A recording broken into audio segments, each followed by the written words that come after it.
In one of our earlier sessions, Stuart, you sort of alluded to attunement. Could you help me better understand that and where we're going with attunement and play? Yeah, the whole process of attunement is fascinating because there's an instinctive capacity for an infant when it gets old enough to have a social smile to be waiting for something that stimulates that social smile. And a human face, straight on, will stimulate that smile if the baby's developmentally ready. And when that smile is stimulated by the activation of the face and really eye contact with eye contact, some things happen if you're measuring through an electroencephalogram brain function with both the mother, let's say, and the infant. Mm-hmm. And what happens, and this is Alan Shore, who's done great research on this, has found that when that eye contact and the smile takes place in the baby's part, the mother has an automatic emotional response of joyfulness. And her brain also has certain brain waves. And the baby's brain also has, on the same side of the brain, the right side, the non-dominant hemisphere, also has a synchrony with the mother. And they have mutual joyfulness from that stimulus. And that's the grounding base, from my standpoint, of play itself. Oh. That shows the wiring that's there. Now I can segue almost 70 years. I haven't seen a guy that I played tennis with in college named Tom Leestrand, who lived in the Midwest, and we had kept limited amounts of contact over the years. He had a son that lived in California, and he said, "I'd like to come visit you, Stu." So we met in the parking lot of a restaurant after almost 70 years we hadn't seen each other. And there was, at that moment, when Tom and I made eye contact, that I swear I had the little baby's social smile and he had the mother's smile. We had an attunement that was still there 70 years later. So it's wired into us for all that period of time. And that's part of the grounding base of play. There's more to it than that. You learn, intricacies about play itself, whether it's a game or whether it's competition or whether it's rough and tumble or whether it's collecting stamps or whatever it is, or whether it's musical capabilities if you're a violinist. So that there are many nuances that go beyond attunement. But attunement is the sort of the joyful capacity that enables a sense of belonging and trust and mutual empathy from the very beginning. It's part of the human connection that's absolutely essential if we're going to be safe with each other. If that doesn't happen, and it doesn't happen to the same degree in every family and every situation, there is then a social deficit in trust, empathy, communal capability. So this is partly why I think human beings are designed to have this attunement process, which is grounding in its origins in play, as something that's a necessary part of our socialization as a species. That is so cool. That is just so amazing. I remember reading about attunement in your book on play, pages 81, 82, 83, and seeing the picture of the mother and the babe and all of that, and thinking about how can we replicate this, in some type of a playground. How can we do that? Good thought. And I remember from working with children that are at a young age, that don't have the physical ability to swing, that we put them in a seat that kind of encapsulates them and holds them, and the parent would push them from the side.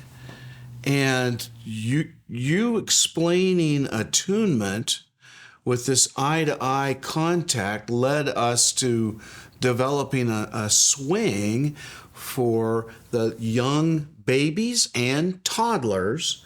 We have a couple of different varieties, but where they get that eye-to-eye contact and then move together. It adds not only the attunement, but it adds all of the intricacies that happen from movement and coordination. Is a stroke of genius, Tom. I think it's wonderful. Well, it only happened because of the science of play. It erases time. I mean, I might as well have been in college with Tom 70 years. But we were back together in that moment, and it was it lasted for me for weeks. The experience itself, it was so rich. And it gave you lift. Oh, totally. Both of us. Yeah. We both commented on how significant it was. So the attunement process, you think about world leaders and others, if they somehow had this with each other, it's... Maybe we should create an attunement swing for world leaders and make them have to have their meetings on it together. I can just see it now. Well, the world might be different if Hitler had swung with Stalin or something before World War II. Yeah, who knows? Yeah, who knows? They might have developed something like you talked about earlier, which is empathy. Right. Empathy. It's part of the socialization requires experience.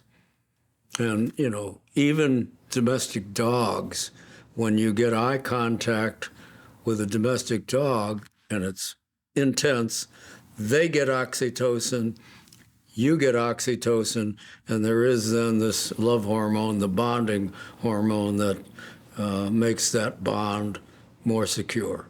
And that's a natural chemical in our bodies. Oh, yeah. Been around since sharks were in the ocean. That scares me a little. Well, it wasn't the same, but it's similar.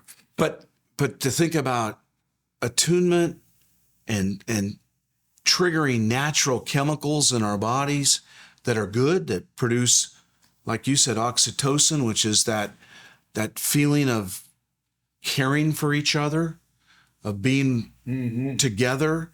What other chemicals are there that?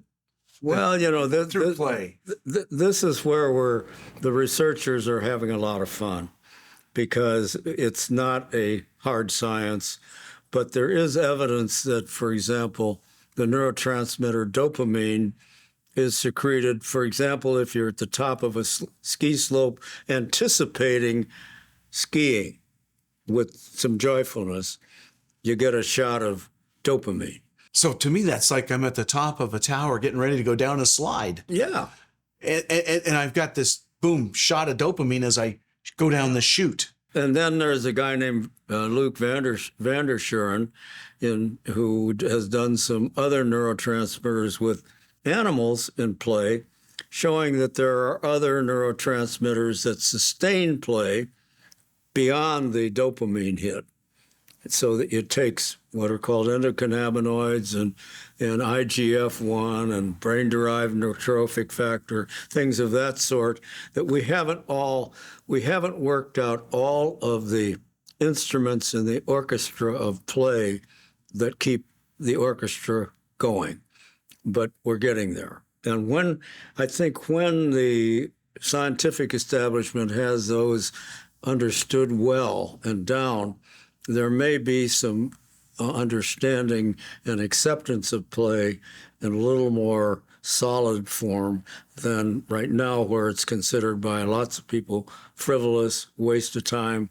Adults have better things to do than look into a baby's eyes, which I doubt. Especially when you describe that joy and glee the way you do. So that's exciting. That right now we're on the cusp. Right on the edge of finding a great deal more. Finding more scientific evidence about these natural chemicals and other phenomena within that are so good for us that are occurring through play. Yeah. So when you think in terms of play as we have talked about with attunement, What other opportunities are there for us? Like when you go for a hike with your friends, I've been on a hike with you before, and beautiful down on the coast of Northern California, and I felt this bonding, almost attuning with people that I would like a brain scientist from Stanford or another researcher and doctor, someone that I would not normally just hang out with. But during that moment and during that experience, which was a playful, meaningful, but deeply rooted conversation taking place, how does that work in us as humans? I don't have a simple answer for you, but I do know that immersement in nature produces often a sense of serenity and a sense of belonging and a sense of on the edge of joyfulness. And if you are at a sunrise or a beautiful snow morning that's fresh snow, there is awe and a kind of a sense of sacred reverence that goes along with that feeling. And there are some people who are writing about the union between play and awe, for example. And Dacher Keltner from Berkeley writes about this beautifully, and so does Stuart Thompson in our National Institute for Play, that there is a phenomenon that we have not yet probably scientifically outlined or maybe ruined by over-describing, which is a phenomenon that you describe, a unity between a group of people and nature. We take a walk on the beach, Tom, and our psyches change, and just by the beauty and the awe and the wonder of the surroundings. So we're all in a position, I think, to experience more of nature and more of play. And certainly kids need to be more immersed, if possible, in nature herself, whether you're in Finland in the winter, or Puerto Rico in the summer. Nonetheless, there is still an importance to be immersed in nature herself. I absolutely am so excited about the future and about what you have done for us to help us understand our opportunities of where we need to be looking, where we need to be doing further research, where we need to be, investing our time and efforts to help better understand how important this phenomena we call play is in our lives as humans and in us as a society, and as we try to help others get along better and do all those things. But your mention of being outdoors, immersed in nature, just sounds so. I just want to be there right now. I wish we were sitting right now in the redwoods in Northern California doing this session versus in a beautiful conference room. But it's compelling as a human. I'm drawn there. You're taking. Oh, I think all of us are drawn. We're products of nature as human beings, and our hunter-gatherer heritage for 1 million or more years was totally immersed as foragers in nature. So this is part of who we are. And when we miss that, I think we miss something very fundamental about being human. Just about is if the infant and mother don't make eye contact, they've missed something terribly significant about it, what it is to be a human being with a mother and an infant. And that same phenomena, that can occur for like a brother and a sister, or older, younger, or a cousin and or just a friend and a friend. That same phenomena can occur. Sure. Well, we're communal people who always have some tensions because we're differences. There are differences in age and gender and culture, but the differences are often bridged. If you dance with somebody, it's very difficult to get really ticked off at them. Unless they step on your foot, right? That would be me stepping on somebody's foot. Oh, well. But yeah, that's just amazing that what you're talking about is so important for all of us to find our play nature, to become attuned with one another. It makes me think of things like love and compassion and things that are important in humans' lives. And play sounds like it's the secret. It's the special sauce that gets us there. Well, we all are designed to be players. If you watch a little infant smiling at a overhead mobile, they're having a good time just looking. It's part of their nature. And then if you see an aged, demented person in a memory care unit listening to a song they haven't heard since they were a kid, "You Are My Sunshine," for example, and all of a sudden they light up like a candle had been lit in their brain because it brings back something of their play nature. So we've got it for a lifetime if we access it. If we access it. Well, that's powerful recommendations and science. But as I sit here right now, I'm like super excited to just go out and play. And Let's. but to some people, they may not understand what that actually can be, because a lot of people think that play is maybe getting on a swing or maybe being on a slide, because that's what we knew growing up. We grew up, we played in a playground, we played in the woods or in a creek or something like that.